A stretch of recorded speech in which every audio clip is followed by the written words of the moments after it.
21व्या शतकात तुम्ही कोणताही पराक्रम करा, मात्र समाज, परंपरा आणि रूढी यांच्या विरुद्ध जाण्याचं साहस केलं तर तुम्हाला ग्रामीण भागात माफी नाही. आमचे हे विधान काहीसं आश्चर्यकारक वाटत असेल तर एव्हरेस्टवीर राहुल तेलंगीची ही बातमी पहा.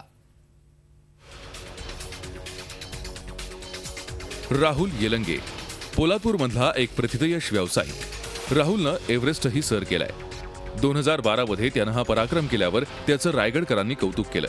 मात्र समाजाच्या कद्रूपणाची कमाल पुढे आहे. एव्हरेस्टवीर असा अभिमानानं किताब लावणारा, आधुनिक शेतीचे प्रयोग गावात राहून करणाऱ्या राहुलला आता गावानं चक्क वाळीत टाकलंय.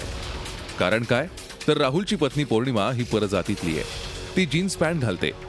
अशी कोणी बोलत नाहीये, कारण मी चांगल्या काही गोष्टी आणण्याचा प्रयत्न केला, तर ते रिझन असू शकेल. तर त्यामुळे कोणी माझ्याशी बोलत नाही. हॉन्टिंग चालू असायचं आणि त्याचबरोबर माझी वाईफ पौर्णिमा, तिला तिच्या जातीवरनं सारखं हिनवलं जातं. प्रत्येक वेळी तिच्या कपड्यांवरनं तिला हिनवलं जातं. पौर्णिमानं वकिलीचं शिक्षण घेतलंय. ती मूळची पुण्याची. एव्हरेस्टवीर राहुल सोबत संसार करण्याचं स्वप्न तिनं बाळगलं आणि ती गावात राहायला आली. गावात काहीतरी नवं करण्याच्या ईर्षेनं हे कुटुंब प्रयत्नांची पराकाष्ठा करत आहे. गाव मात्र बदलायला तयार नाही. नवे प्रयोग गावाला मान्य नाही. पौर्णिमाचा पेहराव गावातल्या स्त्रियांना मान्य नाही. गावातल्या महिलांचा मानसिक त्रास तिला सहन करावा लागतोय.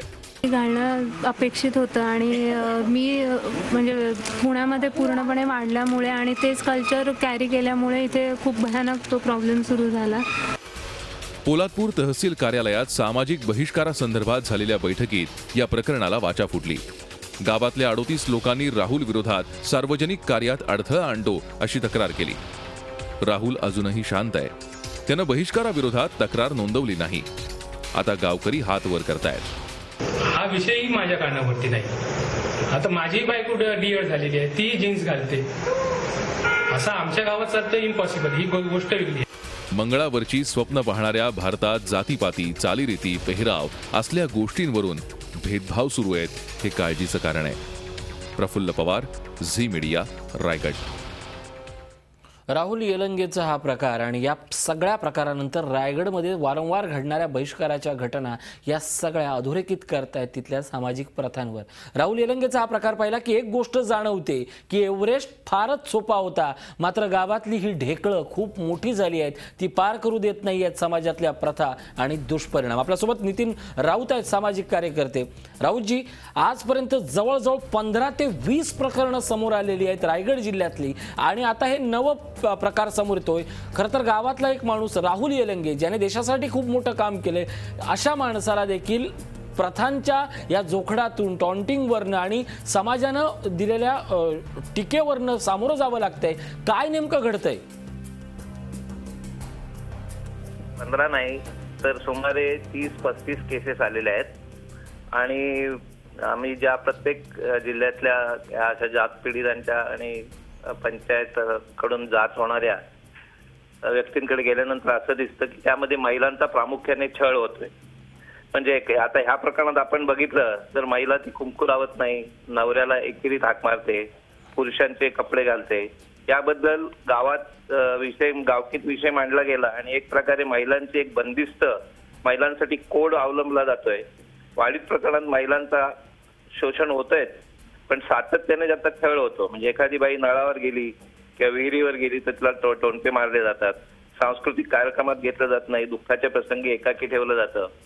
आणि यासाठी अंधश्रद्धा निर्मूलन समितीने एक पहिलं पुढचं पाऊल टाकलंय की मसळ्यामध्ये आम्ही स्थानिक पोलिसांच्या मदतीने 14 जानेवारीला आम्ही एक कार्यशाळा घेतली आणि आमचं असं म्हणणं आहे की गावातले पोलीस पाटील, सरपंच, तंटामुक्तीचे अध्यक्ष कोतवाल यांना जर ह्या बाबतीत ट्रेनिंग दिलं तर त्याचा चांगला उपयोग होईल. आणि त्यासाठी मुक्ता दाभोळकर, प्रभाकर नाईक, व्ही सोनावणे हे स्थानिक कार्यकर्ते देखील तिथे होते.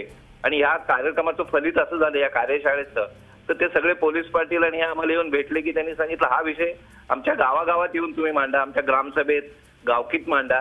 तुम्ही सांगितल्यानंतर लोकांना लक्षात येईल की ही जी पद्धत आहे ती घटनेला विरोध करणारी आहे, न्यायव्यवस्थेला समांतर जाणारी आहे आणि जात पंचायती अनधिकृत असते हे लोकांच्या जेव्हा लक्षात येईल तेव्हा लोक मानायला लागतील. आज वाढीत प्रकरण झालं तरच लोक ते पोलिसांकडे येतात, परंतु अनेक लोकांना दंड ठोठावला जातो आणि दंड भरल्यावर त्यांना पुन्हा नक्कीच नितीनजी, या निमित्तानं रायगडमधल्या सगळ्या महिलांनी किंवा जी कुटुंब आहेत त्या सगळ्या कुटुंबांनी ही जी आता नवीन एक अदृश्य अशी तटबंदी उभी केली जाते आहे ती तोडून फोडून खाली उतरण्याची गरज आहे. कारण हा रायगड जिल्हा त्या हिरकणीचा आहे हे देखील महिलांनी भान ठेवलं पाहिजे. स्वतःहून समाजाशी दोन हात करण्याची ताकद ठेवली पाहिजे. धन्यवाद नितीन कुमार राऊत आमच्याशी बोलल्याबद्दल. झी 24 तास रहा एक पाऊल पुढे.